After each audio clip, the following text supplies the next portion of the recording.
नमस्तुभ्यं प्रेमानन्दा प्रदायिने कलो कल्मषनाशाय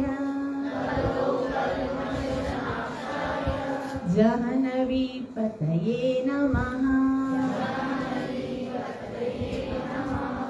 नित्यानन्द अहं नौमि सर्वानन्द परं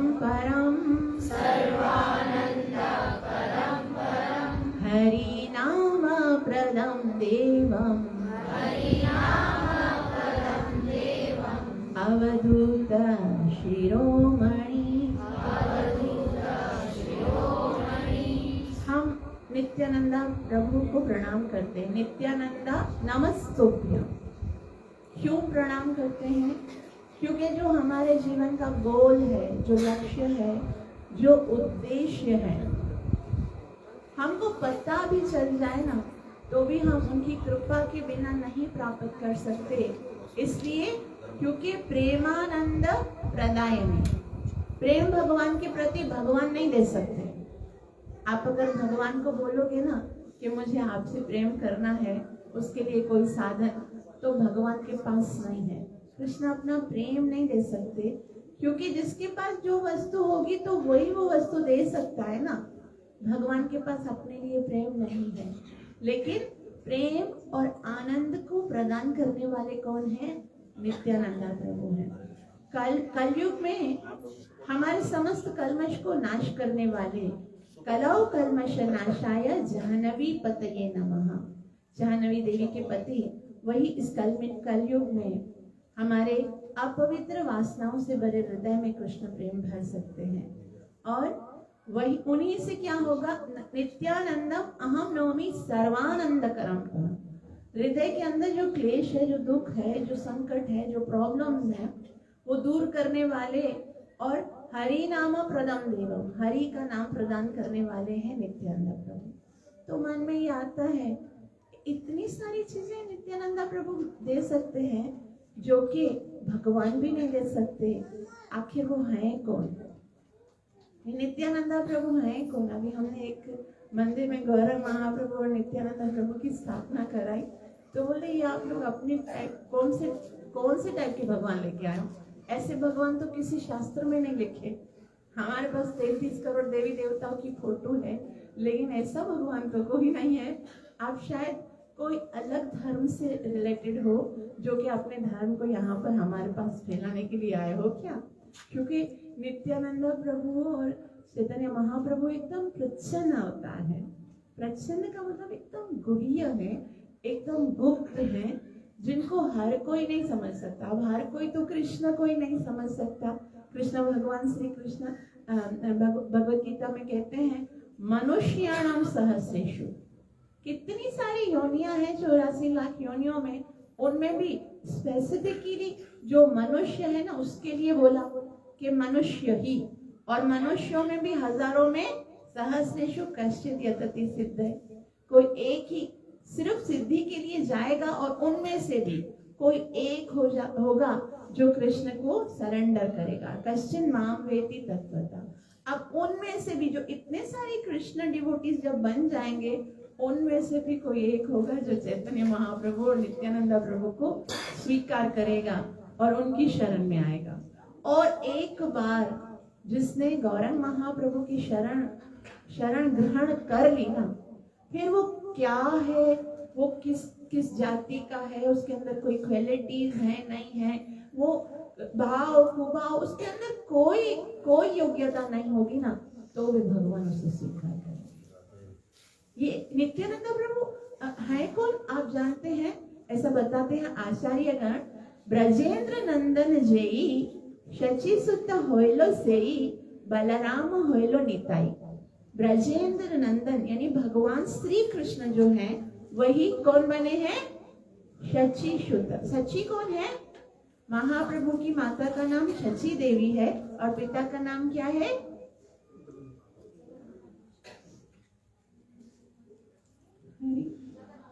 ये जगन्नाथ मिश्रा। और नित्यानंदा प्रभु की माता जी का नाम क्या है? पद्मावती माता जी। और उनके पिताजी का नाम क्या है? ये हमारे हीरो है, ये सर्वशक्तिमान है। इनका पूरा डिटेल, जैसे आजकल के किसी हीरो, हाँ अढ़ाई पंडित, तो इनका तो पूरा बायोडेटा पता होना चाहिए कि ये कौन है। और हम तो कब से यहाँ कृष्ण कॉन्शियसनेस में हैं, तो हमको इनके बारे में बिल्कुल डिटेल से पता होना चाहिए कि ये कौन है और कहाँ पर जन्म हुआ है नित्यानंदा प्रभु का। ये एक चक्र धाम में। एक चक्र धाम जो है वो नवदीप से बहुत आगे है। हम लोग जब गए थे, हमको कोई लेके ही नहीं जा रहा था, बोलो माता जी उसके लिए बहुत है ना, एक प्लेन पूरा बुक करना पड़ेगा। और फिर एक बारी गए, पहली बारी जब गए तो हमको कोई एक चक्र धाम नहीं लेके गए थे। फिर नेक्स्ट टाइम जब गए थे नवदीप घूमे थे, लेकिन फिर मैंने जिद करके, नहीं मुझे और किधर नहीं जाना है, मुझे नित्यानंदा प्रभु का बर्थ प्लेस देखना है। फिर जिद करके फिर वहां पर गए थे। बहुत ही सुंदर स्थान है जहाँ पर नित्यानंदा प्रभु का जन्म हुआ। तो अभी ये है कि वेदों में ये भविष्यवाणी हुई। बहुत सारे लोग जो हैं वो नित्यानंदा प्रभु व चैतन्य महाप्रभु को स्वीकार कर नहीं पाते हैं, क्योंकि उनको लगता है कि शायद ये हरे कृष्ण वालों ने कोई अलग से भगवान बनाया है। लेकिन ये भविष्यवाणी वेदों में की गई है कि कलयुग में जो सुप्रीम लॉर्ड हैं, जो परम पुरुष भगवान हैं, वो ब्राह्मण के घर में स्वर्ण वर्ण में उत्पन्न होंगे। श्रीमद् भागवतम में भी ये भविष्यवाणी की गई है। कृष्ण वर्णम तुषा कृष्णम सागोपांगास्तपार्षदम यज्ञ संकीर्तन प्राय ही यजंती ही सुमेधसा। कि जो सुमेधसा है, एक होते हैं मेधावी, मतलब जिसके अंदर बुद्धि होती है, लेकिन वो भी भगवान को नहीं जान सकते, क्योंकि भगवान कहते हैं जो बुद्धिमान है वो भी एक जन्म में मुझे नहीं समझ सकते। 7.19 में भगवान कहते हैं बहुनाम जन्मनाम अन्ते ज्ञानवान माम प्रपद्यते। बहुत बहुत जन्मों के बाद बुद्धिमान मेरी शरण में आता है। लेकिन जो बहुत बहुत बुद्धिमान हैं वो क्या करते हैं? वो इस कलयुग में क्या करते हैं? यज्ञ संकीर्तन प्राय ही यजंती ही सुमेधसा। एक ही काम करते हैं, संकीर्तन यज्ञ करते हैं। हरे कृष्णा कृष्णा कृष्णा हरे हरे, हरे राम राम राम हरे। तो यहाँ कलयुगी जीव बोलेंगे कि देखो इन लोगों को कुछ आता जाता है नहीं, मंत्रास, ये पूजा की विधि, ये जो सारी चीजें नहीं पता, बस हर वक्त क्या करते रहते हैं? हरे कृष्णा करते रहते हैं, गलियों में बोलते रहते हैं। ये दुनिया के लोगों का पॉइंट ऑफ विजन है। लेकिन भगवान ने कह दिया कि बुद्धिमान, बल्कि सुपरलेटिव डिग्री लगा के सुमेधस बोल दिया कि वही है जो कि संकीर्तन यज्ञ के द्वारा कलयुग में मेरे नाम का प्रचार करता है। तो वास्तव में यही करना है और कोई तरीका नहीं है इस कलयुग में भगवत प्राप्ति का, भगवत प्रेम प्राप्ति का। तो यहाँ पर वही जो ब्रजेंद्र नंदन है, जो भगवान श्री कृष्ण है, वो शचि शुद्ध चैतन्य महाप्रभु बन के आए। और बलराम जी क्या बनकर आए? नित्यानंदा प्रभु। अच्छा, तो बलराम जी कौन है? आपको एक बात सुनकर शायद अच्छा ना लगे, या शायद मतलब अजीब सा लगे कि ना, बलराम कौन है? बलराम साक्षात कृष्ण है। अभी लगेगा कि भाई ये नई कहानी बता रहे हैं। एक बार क्या हुआ, जब कृष्ण बलराम इस्कॉन टेम्पल की वृंदावन में स्थापना हुई, तो एक व्यक्ति आए, श्री प्रभुपाद जी बैठे हुए थे। प्रभुपाद जी से कहा, प्रभुपाद जी ने कहा भगवान बलराम जी, कुछ ऐसे बोला लेक्चर में। तो लेक्चर खत्म होने के बाद किसी ने पूछा, स्वामी जी क्या बलराम भगवान हैं? तो श्री प्रभुपाद जी ने बोला हाँ, बलराम भगवान हैं। तो थोड़ी देर के बाद कोई और व्यक्ति आया, वहां पर तमाल कृष्ण महाराज जी भी बैठे हुए थे, और उसने बोला स्वामी जी क्या कृष्ण बलराम हैं, कृष्ण भगवान हैं? तो श्री प्रभुपाद जी ने कहा हाँ, कृष्ण बलराम है, कृष्ण भी भगवान है। और तो तमाल वो सब तो चले गए, ऐसे कुछ आगे पूछ नहीं पाए। बाद में तमाल कृष्ण महाराज ने बोला कि पहले जो व्यक्ति आया उसने पूछा बलराम भगवान है, तो आपने क्या बोला? बलराम भगवान है। दूसरा व्यक्ति आए और उन्होंने क्या पूछा, कृष्ण भगवान है। तो आपने क्या बोला, हाँ कृष्ण भगवान है। मुझे तो समझ में नहीं आया कि भगवान कौन है। फिर श्री प्रभुपाद जी मंद मंद मुस्काए और बहुत ही सुंदर बात बताई। बोला सच में बताऊं, जो समझ में ना आए ना वो भगवान है, जो समझ में आ जाए वो खुदा क्यों कर हुआ, है ना। आज तो हम अपनी छोटी सी बुद्धि से मनुष्य को नहीं समझ सकते, तो क्या भगवान को समझ सकते हैं। अच्छा, तो भगवान बलराम जी भगवान कैसे हैं, 2 मिनट में आप मेरे साथ रहिएगा। मैं आपको बहुत ही एक सुपर तरीके से बताती हूँ कि बलराम जी कैसे भगवान है। देखो, भगवान के 2 प्रकार के, वैसे तो भगवान के बहुत प्रकार के विस्तार हैं, लेकिन यहाँ पर हम 2 प्रकार के विस्तार की बात करेंगे। कितने प्रकार की? एक भगवान का विस्तार होता है जिसको बोलते हैं प्रभाव प्रकाश। क्या बोलते हैं? अब प्रभाव प्रकाश किसको बोलते हैं? जिसके अंदर भगवान का रंग भी वही होता है, भगवान का मूड भी वही होता है। मूड एंड कॉम्प्लेक्शन, रंग और भाव सब सेम होता है। मतलब भगवान का वो विस्तार तो होता है, लेकिन भगवान का मूड भी वही होगा और भगवान का कॉम्प्लेक्शन भी वही होगा। कैसे है और वो किस तरह से? जैसे भगवान अपने आप को विस्तार करते और सेम दिखते हैं। आपको किस तरह से उदाहरण देके समझाऊं? जब रासलीला हुई थी, अब रासलीला में बहुत सारी गोपियां थी ना, बहुत सारी गोपियों, हर एक गोपी के साथ एक एक कृष्ण दिखने में भी सेम थे, भाव भी उसका। अभी कृष्ण का भाव कैसा है?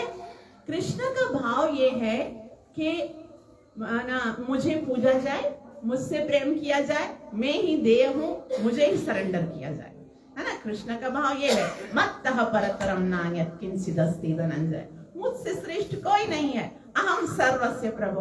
तो कृष्ण को है क्या? कृष्ण जो है ना, उसके अंदर श्रेष्ठता का भाव है। ठीक, अभी ये जो भगवान अभी प्रभाव प्रकाश में भगवान अपने आप को एक्सपेंड करते हैं, विस्तार करते हैं। सेम कलर होगा, सेम मूड होगा, सेम दिखेंगे।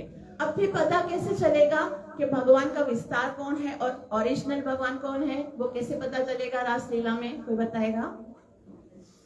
देखो, सिंपल है एकदम, मजेदार कि ना, रासलीला में कौन कौन आए हैं? गोपियां और राधा रानी। तो जो गोपियों के साथ जो सारे कृष्ण है वो क्या है? प्रभाव प्रकाश है। और ओरिजिनल कृष्ण कौन से हैं? जो यस, राधा रानी के साथ। समझ में आ गया? प्रभाव प्रकाश। अब दूसरा भगवान का विस्तार होता है, उसको बोलते हैं वैभव प्रकाश। क्या प्रकाश? वैभव प्रकाश में क्या होता है?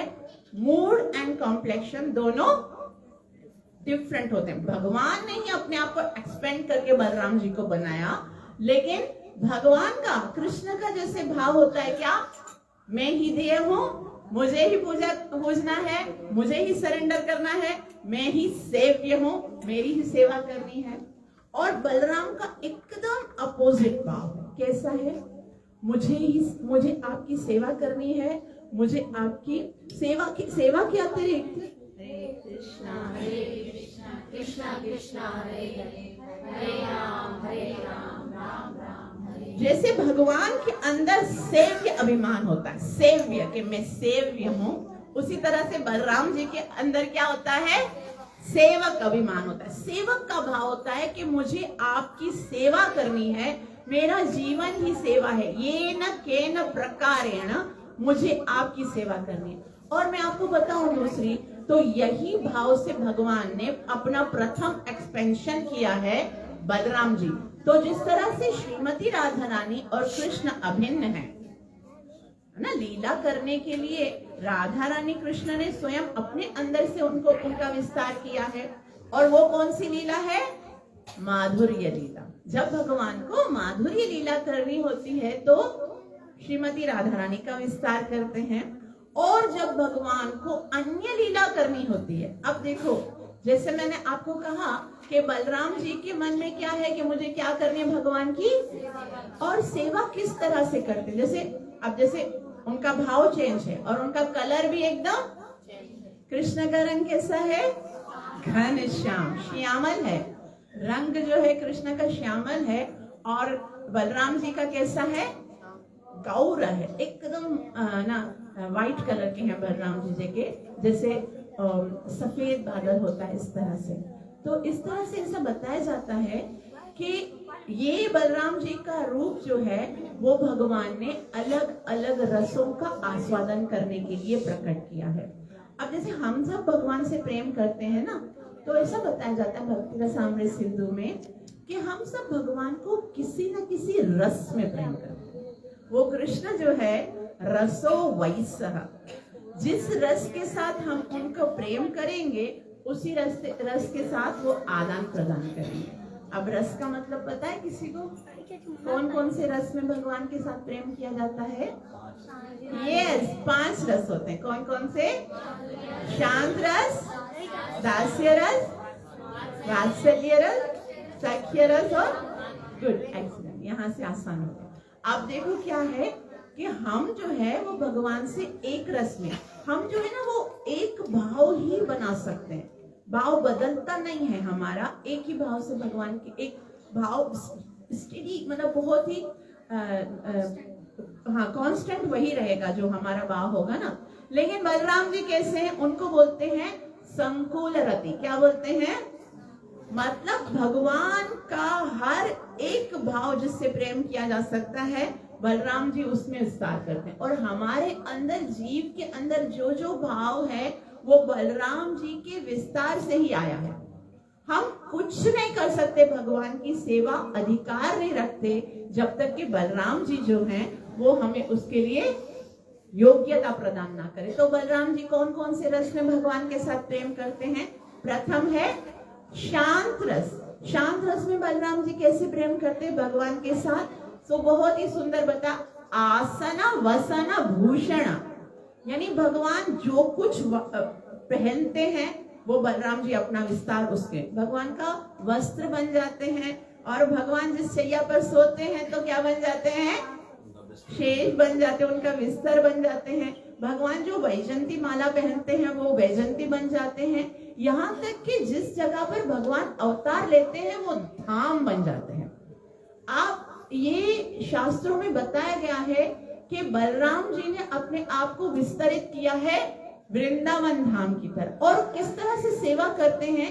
जिस टाइम पर जिस तरह का भगवान को समय चाहिए, जिस तरह से भगवान आनंदित होना चाहते हैं ना, वैसे। अभी मैं छोटी सी एग्जांपल देके समझाती हूँ कि जब वो धाम के रूप में अपने आप को प्रकट करते हैं तो कैसे होता है। वृंदावन धाम को क्या बोलते हैं? वो एक लोटस फ्लावर की तरह है। कमल का फूल होता है ना, आपने कमल का फूल देखा है? जब बंद होता है ना, छोटा सा लगता है, और जब खुलता है तो इतना बड़ा हो जाता है। अब क्या है, जब सूर्य उदय होता है तो कमल का फूल खुलने लगता है, खुलते खुलते खुल जाता है, और सूर्य अस्त हो जाता है तो वो बंद हो जाता है। अब ये क्यों होता है? देखो, वृंदावन धाम में सुबह को भगवान जाते कहां पर? और वहां पर रोजाना कौन आते हैं? राक्षस आते हैं, है ना, कंस राक्षस बेचता है। तो बलराम जी वृंदावन धाम को खोल देते, इतना विस्तार कर देते हैं कि राक्षस पहुंचते पहुंचते पहुंचते पहुंचते बहुत देर लगती है, क्योंकि बहुत बड़ा हो गया ना वृंदावन। तो फिर वो राक्षस पहुंच नहीं पाते भगवान के पास, और आते हैं तो फौरन से थके हो, पूरा दिन जो है ना वो घूमना पड़ता है, और थकते तो भगवान जल्दी मार डालते हैं। और फिर रात को क्या होता है, वो कमल को बंद कर देते हैं, और बंद हो जाता है। क्यों? रात को क्या होता है? रास लीला करते। तो गोपियां, वैसे तो अभी आप खुद सोचो, आप जो वृंदावन गए हो, कहाँ वृंदावन? रास जहाँ निधिवन, जहाँ रास होती है वो कहाँ है, और बरसाना कहाँ है? कितना ट्रेवल करना पड़ता है ना हमको वैन में जाने। अब वो कैसे राधा रानी फौरन रात को आ जाती है सारी सखियों के साथ, है ना। वो भी तो कभी उस टाइम पर तो ना ही है ना उनके पास कोई ऑटो रिक्शा होता है, ना ही है ना कोई वैन, ना कोई कार, ना कुछ नहीं होता है, वॉक करके आना होता है। तो क्या होता है, उसको वृंदावन धाम को एकदम बंद करके संकुचित करते कि 2 पद में वो आ जाती है। इस तरह से और ये जो भी हम वस्तुएं भगवान, जैसे भगवान जो पादुका पहनते हैं, भगवान की जो चामर है, भगवान की जो भी सेवा होती है, इवन राजा राम प्रभु बताते थे हम जो सेवा भगवान की करते हैं, एक अगरबत्ती भी जो हम भगवान को अर्पित करते हैं वो बलराम जी का ही विस्तार है। और बाकी क्या होता है, हम तो आधी अधूरी वैसी तैसी सेवा करते हैं। अब आप देखते हो ना मंत्र है ना कुछ है, बाकी सब बलराम जी जो है ना वो बैलेंस करते हैं कि भाई भगवान के पार्षद है, वो सदैव उनके साथ रहते हैं। जब त्रेता युग में आते तो क्या बन के आते हैं, लक्ष्मण बन के आते हैं। जब ना द्वापर युग में आते तो बलराम, और वही भगवान बलराम जी जब कल युग में आते हैं तो कौन बनते हैं, गौर प्रेमानंदे, नित्यानंदा प्रभु जो है वो बन के आते। फिर दास्य रस में वो कैसे सेवा करते हैं, शांत रस समझ में आया ना, अलग अलग शांत भाव से सेवा। भगवान की लकुटी, भगवान कमर बंद, भगवान की बाजू बंद, भगवान के हाथ सब बनते हैं। अब दास्य रस में जब भगवान गौओं के साथ, ग्वालों के साथ जाते हैं और थक के बैठते हैं ना, तो भगवान के चरण दबाते हैं। बलराम जी बड़े भाई हैं, लेकिन उनके चरण दबाते हैं, उनको मालिश करते हैं, मसाज करते हैं, उनकी सेवा करते हैं, जो चीज चाहिए होती है। इवन इतना प्यार करते हैं कि यशोदा मैया जब जाती है ना, यशोदा जब जाते हैं तो यशोदा मैया जो भोजन है ना वो दाऊ भैया को देती है और कहती है, देखो दाऊ, इसको तो अपनी कोई फिक्र है ही नहीं, तो थोड़ी थोड़ी देर के बाद इसको खिला दिया करना, इसको तो याद ही नहीं रहेगा, खेल कूद में बैठा रहेगा। और उसके बाद वात्सल्य रस में वो जिस तरह से नंद और यशोदा किस तरह से प्रेम से भगवान को खिलाते हैं, उसी तरह से हमेशा भगवान को खिलाते। ये करो कृष्ण वहां नहीं जाओ, कैसे चिंता करती है ना यशोदा मैया, ऐसे बलदेव जी भी कृष्ण की चिंता करते हैं हमेशा। ऐसा बताया जाता है कि जिस प्रकार से पलकें हमारे नेत्र के लेंस की सुरक्षा करती हैं, उस तरह से बलदेव जी जो हैं वो कृष्ण की सुरक्षा करते हैं। तो ये साख्य वात्सल्य, और साख्य रस में क्या करते हैं, हर प्रकार से साख्य रस में बलराम जी हमेशा कृष्ण की क्या करते हैं, मतलब हमेशा बोलते हैं, देखो नंद बाबा इतने गोरे, यशोदा मैया इतनी गोरी, तुम क्यों हो गए श्याम? मुझे तो लगता है कि तू नंद और यशोदा का बेटा ही नहीं है, और मुझे लगता है कि तुझे मैया बाबा बाजार से खरीद कर लेके आए हैं, वरना जैसे माता पिता होते वैसा ही तो पुत्र होना चाहिए। मतलब हर टाइम पर कृष्ण की है ना मजाक उड़ाते रहते और सख्य भाव में खिलियां उड़ाते, जो भी करते इस तरह से। और उसके बाद माधुर्य भाव में कैसे प्रेम करते हैं, क्योंकि श्रीमती राधा रानी है, उनकी एक छोटी सिस्टर है, उनका नाम पता है किसी को? उनका नाम है अनंग मंजरी। क्या नाम है? अनंग मंजरी के रूप में वही बलराम जी जो हैं वो माधुर्य भाव से कृष्ण की सेवा करते हैं। तो शांत रस, साख्य रस, वात्सल्य रस, माधुर्य भाव, प्रत्येक भाव से जो बलराम जी हैं वो भगवान की सेवा करते हैं। अब थोड़ा सा ध्यान से सुनने का है कि कृष्ण जब वृंदावन में रहते हैं तो वो यशोदा नंदन है और वहां पर प्रभाव प्रकाश करते हैं, लेकिन वही कृष्ण जब द्वारिका और मथुरा में जाते हैं तो उनको यशोदा नंदन नहीं कहा जाता, उनको क्या कहा जाता है? जैसे हम प्रणाम करते तो कैसे बोलते हैं? ओम नमो भगवते। तो कृष्ण जब वृंदावन में होते तो यशोदा नंदन है, जब मथुरा और द्वारिका में तो वासुदेव कहा जाता है, उनको वासुदेव कहकर पुकारते हैं। और बलराम जी जब वृंदावन में होते तो उनको क्या कहते हैं? रोहिणी नंदन कहते हैं। लेकिन जब वो वृंदावन से बाहर जाते हैं तो उनको मूल शंकरषण कहते हैं। क्या बोलते हैं? आप देखो, थोड़ा सा ऐसे सुन लो, बस अभी 5 मिनट में बता रहे हैं, बहुत ही सुंदर लीलाएं हैं, लेकिन थोड़ा सा हमें पता होना चाहिए कि जिसके लिए हम आए हैं वो है कौन। वही भगवान पहले अपना एक्सपेंशन करते हैं मूल संकर्षण से, उससे निकलते हैं महाशंकर्षण, और महाशंकर्षण से निकलते हैं कारण दक्षाय विष्णु, जिनके रोम कूपों से निकलते हैं असंख्य ब्रह्मांड, उसी से निकलते हैं गर्भोदक्षाय विष्णु, जिनकी नाभि से निकलते हैं ब्रह्मा जी, उन्हीं से निकलते हैं क्षीरोदक्षाय विष्णु, जो प्रत्येक कण में आते हैं, और उन्हीं का विस्तार जो है वो प्रत्येक जीव के अंदर परमात्मा के स्वरूप में है, ये है बलराम जी। प्रत्येक वस्तु जो है, जैसे प्रत्येक ब्रह्मांड बलराम जी का एक्सपेंशन है।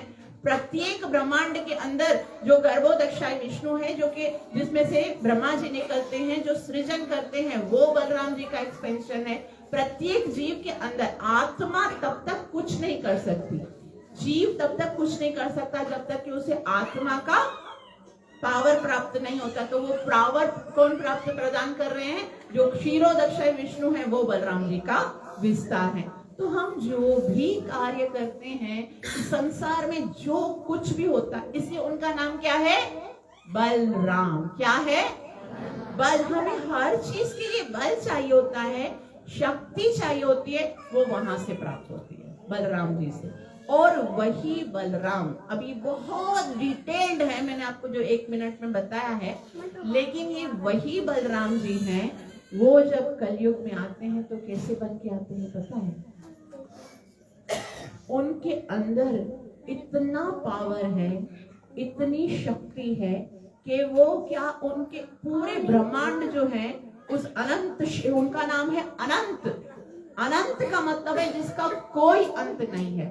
उनके शेष पर पूरे ब्रह्मांड एक राई के दाने की तरह टिके हुए हैं। और जब वो नित्यानंदा प्रभु बन के आते हैं तो क्या करते हैं पता है? दांत में एक तिनका डालते हैं और हाथ जोड़ते हैं, घर घर में जाकर नॉक करते हैं और कहते हैं, बोलो कृष्ण भजो कृष्ण करो कृष्ण शिव। मैं तुम्हारे हाथ जोड़ता हूँ, मैं तुम्हारी सारा जीवन सेवा करने के लिए तैयार हूँ, तुम जो कहोगे मैं तुम्हारे लिए करने के लिए तैयार हूँ। वो धरती पर लौटने लगते हैं, वो इतना करुणा के साथ बोलते हैं, बस आप गौर कृष्ण, आप गौरंग महाप्रभु का नाम लीजिए, आप कृष्ण का नाम लीजिए, आप कृष्ण का नाम लीजिए, उसके बदले में भले आपको जो चाहिए मैं करने के लिए तैयार हूँ। मैं पूरा जीवन दास बन के रहूंगा, आप खाली क्या करो?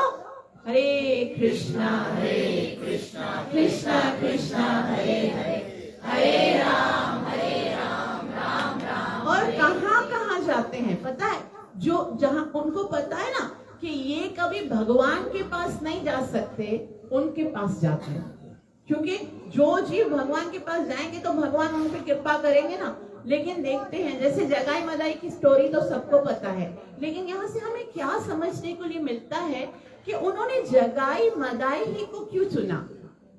ये जगाई मदाई के लिए कहा जाता है, हमारे आचार्यगण बताते हैं कि सैकड़ों रावण, और जो रावण है और कंस है ना, वो इसके कर्मों को देखकर लज्जित होते थे। ऐसे थे जगाई मदाई, और वो कभी भगवान की शरण में नहीं जाते। तो फिर नित्यानंदा प्रभु ने बोला कि ये तो कभी भगवान की शरण में नहीं जाते, लेकिन मुझे कुछ ऐसा करना पड़ेगा कि भगवान दौड़कर इनके पास आए।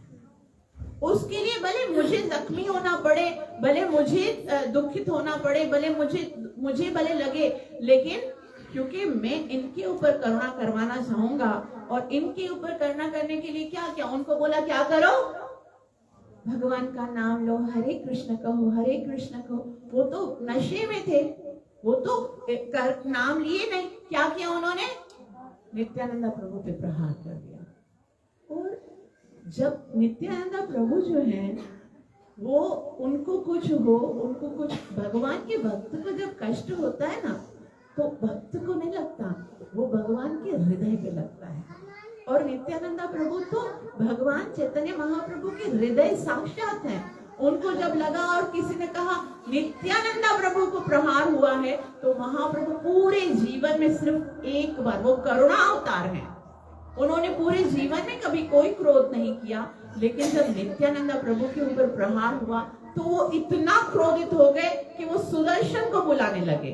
तब नित्यानंदा प्रभु उनके चरणों में गिर गए कि बोला, नहीं, आप यहाँ पर, आपने तो प्रतिज्ञा की थी कि किसी को भी मारेंगे नहीं, आप तो प्रेम प्रदान करने के लिए आए हैं। तब महाप्रभु बोलते हैं, ये क्या योग्य है? प्रेम प्रदान प्राप्त करने के योग्य नहीं है। तभी नित्यानंदा प्रभु बोलते हैं कि भक्तों के ऊपर कृपा करी तो क्या, आपका नाम करुणा निधान है, आप महावदन न्याय हो, ऐसे पतितों पे कृपा करोगे, तब तो पता चलेगा ना कि आप पतित पावन हो। इसीलिए हम क्या गाते हैं, पतित पावन हेतु तव अवतारा, मोसमा पतिता प्रभु न पाई बेया। आपका तो अवतार पतितों को पावन करने के लिए हुआ है ना, इधर उधर ढूंढो नहीं, मेरे जैसा नहीं मिलेगा। अब अगर अपने नाम को सार्थक करना है तो करुणा किधर करनी पड़ेगी, यहाँ से स्टार्ट करो। तो इस तरह से नित्यानंद प्रभु जो है वो इतने बड़े अपराधी, इतना अपराध किए और उनको भी चैतन्य महाप्रभु की कृपा प्रदान कराई। और जितने भी हमारे आचार्य गण हैं, अभी देखो रघुनाथ दास जी को चैतन्य महाप्रभु के पास कौन लेकर आए, नित्यानंद प्रभु लेकर आए। और जीव गोस्वामी को चैतन्य महाप्रभु के पास कौन लेकर आए, नित्यानंद प्रभु। शिवासेन को कौन लेकर आए, जिधर जिधर नित्यानंद प्रभु ने हर एक जीव के ऊपर कृपा की है। उनके अंदर इतना पावर है, इतना पावर है, इतनी शक्ति है, लेकिन वो फिर भी विनम्रता की मूर्ति बनकर सभी सेवा करते थे। लेकिन एक बारी पता है क्या हुआ, बहुत ही सुंदर स्टोरी है। एक बारी जो श्रीवास पंडित के यहाँ पर रहते थे नित्यानंद प्रभु, और उनकी पत्नी थी मालिनी देवी। तो मालिनी देवी एक बार भगवान को भोग लगा रही थी। भोग लगाया, जैसे ही उन्होंने, एक कौवा आया, उन्होंने पीतल की बहुत ही सुंदर कटोरी थी भगवान को भोग लगाने की, उसमें जैसे उन्होंने भोग लगाने ही वाली थी, वो लेकर आ रही थी, तो खबर नहीं कहां से एक कौवा आया और उसकी वो कटोरी लेके चला गया। अभी मालिनी देवी जो है वो इतना दुखी हो रही थी, इतना कि मेरे भगवान की कटोरी लेके गया, मैंने इतने प्यार से बनाई थी। हम भगवान की चीजों को कितना प्यार से रखते हैं, तो लेके गया, पवित्र कर दी, दुखी हो रही थी, रो रही थी। जय हो परम करुणामयी तई गौरंग महाप्रभु की। तो जैसे वो रोने लगी तो नित्यानंद प्रभु ने बोला, मैया रो रही क्यों? बोला वो कौवा लेके गया मेरी कटोरी। तो बोला अच्छा। नित्यानंद प्रभु को याद आ गया कि मैं कौन हूँ। प्रत्येक जीव का हृदय के अंदर बलराम जी बल प्रदान करने वाले जो विष्णु भगवान जो परमात्मा के स्वरूप में है, वो जोर से चिल्लाने लगे, ए कौवे। उधर से पता नहीं कहाँ पर कौवा था, और वहां से वो दौड़ता दौड़ता ऐसे, जैसे उसने ऐसे किया, और वहां से दौड़ता दौड़ता आया है, उड़ता उड़ता उड़ता उड़ता, और वहां पर वो कटोरी छोड़ गया। नित्यानंद प्रभु की। तो बहुत सारे सुंदर सुंदर पास टाइम्स है नित्यानंद प्रभु के, जहाँ कभी वो अपनी दीन्यता को दिखाते हैं, कभी कभी वो अपने दास भाव को दिखाते हैं, कभी अपने ऐश्वर्य भाव को दिखाते हैं। कहने की बात सिर्फ इतनी है कि यदि हमें कृष्ण की कृपा चाहिए तो राधा रानी के पास है, यदि राधा रानी की कृपा चाहिए तो गौरंग महाप्रभु के पास है, और यदि गौरंग महाप्रभु की कृपा चाहते हो तो नित्यानंद प्रभु के चरण पकड़ लो। और वहां, क्योंकि नित्यानंद प्रभु क्या है, वो गुरु तत्व है। गुरु तत्व का क्या मतलब है कि संसार में जो भी, गुरु का मतलब क्या होता है, जो आपको दिव्य ज्ञान प्रदान करे। कौन सा ज्ञान? जो कि भगवान की ओर लेके जाए। संसार में जो भी व्यक्ति अगर भगवान के शब्दों को बोलता है या फिर जो भी बात करता है जिससे हृदय के अंदर कुछ भी कृष्ण के प्रति प्रेम उत्पन्न होता है, तो वो सब असल में वो दिखने में वो व्यक्ति दिखता है जो बोल रहा होता है, लेकिन वो सब करने वाले कौन है? बलराम जी, जो नित्यानंद प्रभु है ना, वही करने वाले हैं, वही शक्ति। वरना हमारे अंदर कोई सामर्थ्य नहीं है कि हम भगवान के विषय में बोल सके। हमारे अंदर कोई शक्ति नहीं है। जैसे हम बताते ना, भगवान और भगवान के नाम में कोई अंतर नहीं है, तो भगवान को कोई उठा सकता है? नहीं उठा सकता। तो भगवान के नाम को कोई कैसे ले सकता है? भगवान का नाम, भगवान का गुण, भगवान की लीला है, वो सब एक ही समान बराबर, वो उनके अंदर इतना दिव्यता है कि हम अपने इस तुच्छ जो हमारी पतित जीवन है या जो हमारी अपवित्र जिह्वा है उससे ग्रहण कर ही नहीं सकते। हम अपने नेत्रों से भगवान के दर्शन नहीं कर सकते, हम अपने हाथों से भगवान की सेवा नहीं कर सकते, हम अपने मुख से भगवान का नाम उच्चारण नहीं कर सकते। हम इतने पतित हैं, तभी तो हम भगवान से दूर हैं। लेकिन फिर भी नित्यानंद प्रभु बलराम जी इतने करुणामयी हैं कि वो हमें शक्ति प्रदान करते हैं। हमने आज तक जो भी सेवा भगवान की टूटी फूटी जो भी की है वो वास्तव में गुरु के द्वारा ही हमको पता चला है ना कि कैसे सेवा। और गुरु के जो जैसे गुरु में जो प्रथम गुरु हैं, आदि गुरु हैं, वो बलराम जी हैं। तो उन्हीं के द्वारा हमको शक्ति प्राप्त होती है, उन्हीं के द्वारा हमको योग्यता प्राप्त होती है, जिसके द्वारा हम भगवान की कोई भी सेवा करते हैं। तो हम यदि भक्त बनना चाहते हैं, यदि हम भगवान की सेवा करना चाहते हैं, यदि हम अपने इसी जीवन के में वास्तविक उद्देश्य को प्राप्त करना चाहते हैं, तो उसका एक ही तरीका है कि हम नित्यानंद प्रभु की शरण ग्रहण करें। वो स्पेशली हमारे कलयुग के दीवों का उद्धार करने के लिए आए हैं और हमें इनसे बहुत लाभ लेना है, क्योंकि यहीं से हो सकता है और कोई भी तरीका नहीं है। तो चैतन्य महाप्रभु तो महावदन्याय हैं, लेकिन उनसे भी अधिक कृपालु यदि कोई है तो वो नित्यानंद प्रभु हैं। उनकी ग्लोरीज के लिए जो भी हम बोलते हैं वो काम ही है। आप सबका बहुत बहुत आभार जो इतना प्रेम से श्रवण किया।